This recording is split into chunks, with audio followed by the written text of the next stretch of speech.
Oke, halo, assalamualaikum warahmatullahi wabarakatuh, sobat hunter semuanya. Jumpa lagi di channel kita, Dodi Hunter. Oke, sobat hunter ya. Hari ini kita nggak ada kegiatan, ini waktu sore. Rencana mau ada kegiatan tebas sebenarnya. Tebas di kebun karet kita, ternyata cuaca hujan mas ya. Jadi nggak jadi. Daripada nganggur, kita hari ini mau buat review ini ya sudah. Pompa PCP ya, berbahan stainless 304. Ini sudah produk impor, bukan lagi produk lokal, istilahnya bukan produk yang manual, atau bisa dikatakan ini produk CNC ya. Nah, untuk pompa PCP berbahan stainless 304 ini masih 3 stek ya, bukan 4 stek. Nah, artinya untuk kemampuan kecepatan dalam mengisi angin lebih rendah sedikit ketimbang yang 4 stek. Nah, oke, kita review harganya ya. Ini sudah pemakaian di bulan 4 2023 dan sekarang bulan Oktober 2024. Artinya kurang lebih 1 tahun 2 bulan ya, kurang lebih ya. Oke, di sini ya, bulan 4 2023 itu awal saya beli dengan harga segini, murah ya, 360.000 total dengan ongkirnya, atau 359 sekian, dibuatkan 360.000. Nah, terus apakah dengan harga semurah itu worth it ya, dengan kualitas yang diberikan? Oke, kita akan bahas. Kita bahas segi murahnya dulu ya. Kenapa saya bilang kategori murah di sini ya? Murah karena sudah berbahan stainless 304 dan juga pembuatannya sudah CNC ya. Artinya sudah menggunakan sistem komputerisasi ya dalam pembuatannya dan dijamin presisi. Satu itu. Terus yang kedua, bonus-bonus yang diberikan salah satunya adalah kunci bawaan ya, dan juga seal set cadangan. Ini ada berbagai macam o-ring seal, dan juga ada bola karet cadangan untuk yang di sini ya, bola karet yang di sini. Dan juga ada berbagai macam coupler ya, coupler betina untuk sepeda motor ada. Dan kalau untuk yang PCP menggunakan ini ya, langsung ya, kita colokkan. Nah, untuk filternya dia menggunakan filter yang kecil ya, bukan filter besar tipenya. Kan ada bahwa PCP yang filternya besar ya, ini filternya kecil. Terus lanjut ke bonusnya dulu, belum selesai. Ada dapat lagi ya, dengan harga segitu sudah dapat bonus ini ya. Ini adalah satu set peralatan gunting kuku ya, dengan berbagai macam jenis pembersih kuku ya. Dapat bonus ini dengan harga segitu. Dan untuk kita bahas ke pompanya ya. Untuk pegangan di sini gripnya enak. Enaknya kenapa? Karetnya ini cukup empuk ya. Jadi dipegang itu sangat nyaman di tangan. Cuma lama kelamaan kendor ya, dengan pemakaian yang terus menerus. Dulunya kencang ini mas ya, set. Ini sekarang sudah kendor ini. Oke. Terus untuk fungsi sama semuanya. Ini di sini ada pembuangan angin, di sini ada manometer tekanan ya.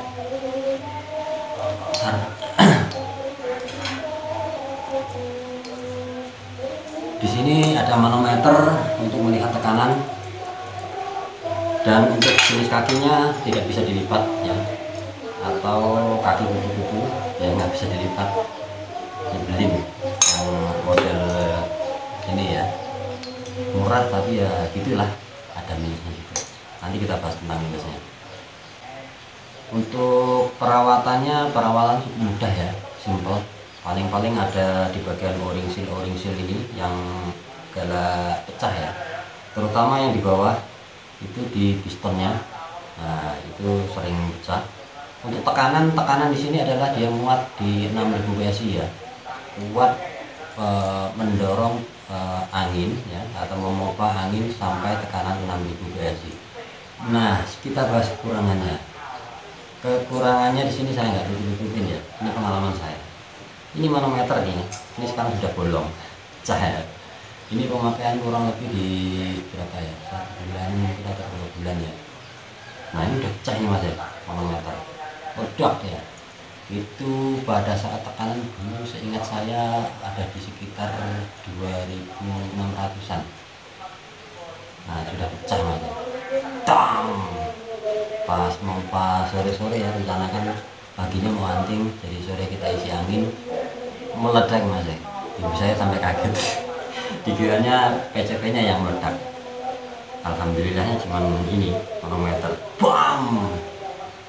Jadi kacanya itu sama apa, manunya, isi manunya itu berhamburan, per segala macam. Saya cariin, sebagian ketemu, sebagian enggak. Dan untuk ngakalinnya saya di sini saya potongkan karet ya, untuk dudukan teflon ya, dudukan teflon antara mano dan juga pompanya teflon. Nah, kan ada teflon. Nah, teflon itu saya tutup lagi dengan karet. Nah, karet ban itu saya gunting seukuran dudukan mano ya, atau seukuran teflonnya. Saya taruh di situ, langsung saya tutup lagi manonya. Jadi sudah nggak fungsi otomatis karena manonya sudah rusak kan. Nah, waktu itu saya mau belikan, saya pikir-pikir nggak begitu inilah, nggak begitu penting. Kenapa? Di senapan kita ini kan sudah ada mano. Nah, selama mano yang senapan nggak error, ya sebenarnya untuk safety-nya double mano. Di sini ada, di pompa ada, di apa unit kita ada. Jadi kita bisa sinkronkan apakah ada yang error salah satu atau tidak. Nah, sebenarnya lebih amannya ada di kita ganti. Ini nggak saya ganti sampai hari ini ya. Ya mungkin saya ganti nanti, ada juga mano yang bawaan ini ya, power panel LoRa ya. Ini kemarin saya copot manonya, saya ganti pakai mano bawaan senapan ya, yang di adapter ini ya, adapter tabung di sini. Itu manonya saya pindah di power panel LoRa ini, dan power panel LoRa sekarang saya ambil, saya simpan. Oke, itu kelemahan yang pertama. Kelemahan yang kedua ya, untuk pengisian lebih lambat ketimbang yang 4 stek ya. Jadi yang 3 stek ini lebih lambat sedikit ya. Nah, terus kelemahan yang berikutnya nih, di sini ada baut ya mas, di bawah di kaki ini, di tatakan bautnya ya, kelihatan ya, tatakan bautnya ini jebol mas ya. Nah, ini kan di sini ada ini ya, nggak bagus, ada malah guling alan. Oke, nah ini sebenarnya ada tatakan ya, tatakan bautnya ini kan ada ring di sini, ring kecil. Nah, ini jebol mas ya. Nah, saya akali kedua-duanya sudah jebol ya. Saya akali di sini, saya beri ring yang ukurannya lebih besar daripada lubang ini, jadi bisa untuk nyangkut ya. Yang sebelah ini saya nggak pasang karena dratnya agak sedikit gel ya mas ya. Saya mau senai ulang, males, selama ini masih fungsi yang satunya dan saya masih nyaman menggunakan, saya tetap ginikan saja. Nah, ini kekurangan yang berikutnya mas ya.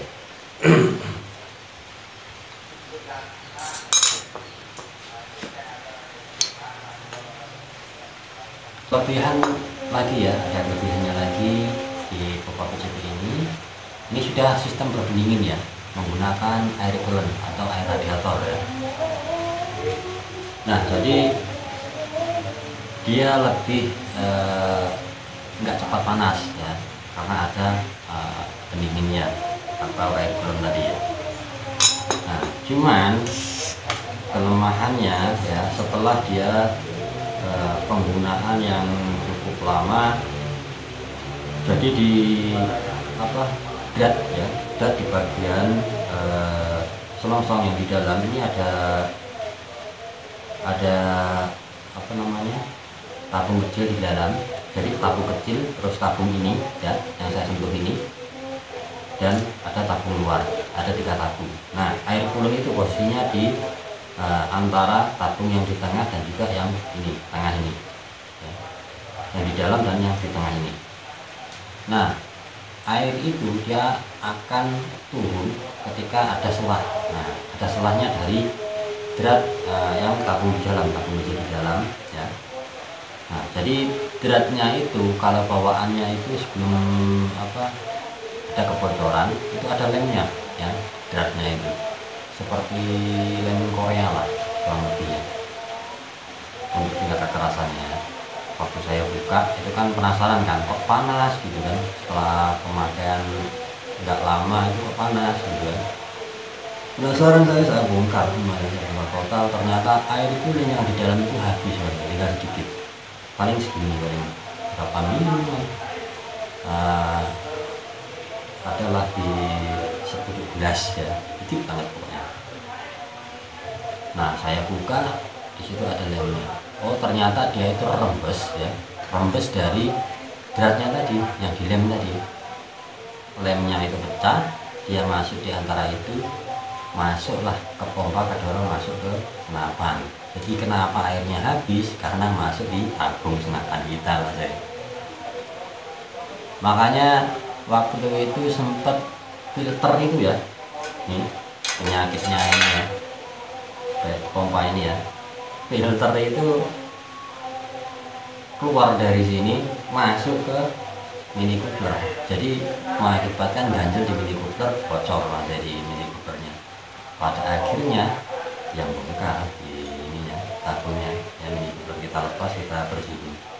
Nah, dampak daripada masuknya tadi filter itu karena basah air mas ya, basah air yang rembes dari si as tengah tadi ya, atau tabung yang kecil yang di tengah tadi.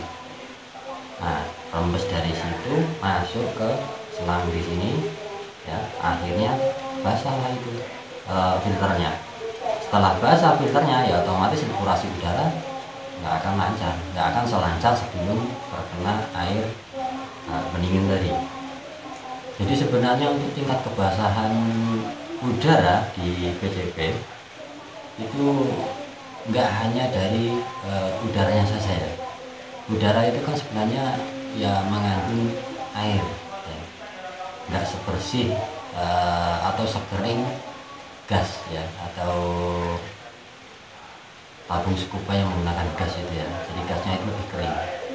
Memang untuk kandungan udara ya itu mengandung air, cuman nggak sebasah ketika ada masuk air yang dari pendingin tadi ya, air pendingin tadi. Ketambahan itu jadi lebih basah. Makanya di dalam sini ketika dibongkar pasti ada banyak airnya.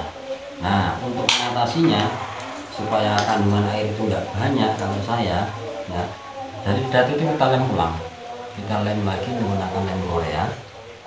Lantas kita isi air coolant atau air pendinginnya, kita isikan lagi kurang lebih sampai segini lah ya, pasokannya ini paruh ini. Nah, jadi kalau sudah kita lem ulang, kita pastikan rapat ya, insya Allah nggak akan rembes masuk ke selang maupun ke tabung. Tapi tetap di tabung ini ada kandungan airnya, karena nggak bisa 100% dia bersih kalau udara dari pompa air pump seperti ini. Cara ngatasinya gini, supaya air itu berkurang. Jadi setelah kita melakukan pemompaan PCB kita taruh posisi vertikal ya, vertikal atau tabung di atas ya, begini. Misalnya kita besok kita hunting, hari ini kita pompa, posisi senapan kita dirikan seperti ini sampai nanti kita berangkat berburu ya. Jadi kita mau berangkat, kita kokang, kita tembakkan dulu berapa kali. Kalau saya kurang lebih ya 2-3 kali, atau bisa kita lakukan zeroing sekalian ya, 2-3 kali, zeroing 2-3 kali di belakang ya, sudah oke, baru berangkat. Nanti di sana ya saya saya lakukan pembuangan angin lagi sekitar 1 atau 2 kali untuk mengurangi kadar air yang ada di dalam tabung maupun ruang ledak ya. Kenapa diberdirikan? Harapannya air yang ada di tabung ini mau turun ke dalam ruang ledak sini ya. Nah, setelah kita timbakkan otomatis dia akan berkurang kadar airnya yang ada di sini, minimal mengurangi kadar air yang mengendap di dalam sini. Kalau semalam dia akan turun walaupun lambat sekali. Kalau begitu didinikan, tegakkan, langsung ditembakkan, otomatis belum sampai dia akan turun. Apalagi sistem regulator di sini ada sekat lagi di sini, turunnya akan lebih sulit ya, kalau lebih terhambat. Jadi kesimpulannya, menurut saya untuk pompa 3 stek ini rekomen bagi yang anggarannya terbatas, tidak rekomen bagi yang anggarannya lebih hasil. Kenapa? Ya itu tadi, nomor 1 masih 3 stek ya, otomatis pengisiannya lebih lama ketimbang yang 4 stek ya, tapi rekomen yang 4 stek. Dan yang berikutnya kakinya belum lipat ya, otomatis enaknya lipat kalau bawah itu nggak desol-desol di dalam pas makan kita. Desol-desol itu maksudnya kakinya itu kurang rapi gitu loh ya. Kalau yang lipat kan otomatis rapi ya, dimasukkan tidak ada yang monyol-monyol gitu di badan atau di belakang. Oke, begitu saja untuk review pompa PCP berbahan stainless 304 yang murah ini ya. Semoga dapat menjadi gambaran ya, kalau kalian mau beli pompa PCP yang dengan harga segini ya, 360-an atau 50-an, dengan kekurangan dan kelebihan yang sudah saya jelaskan berdasarkan pengalaman saya penggunaan selama 1 tahun lebih ya. Begitu saya jelaskan apa adanya, silakan Anda berpikir sendiri ya, rekomen atau tidak menurut Anda. Oke, begitu saja review singkat kali ini. Assalamualaikum warahmatullahi wabarakatuh, sampai jumpa di konten berikutnya.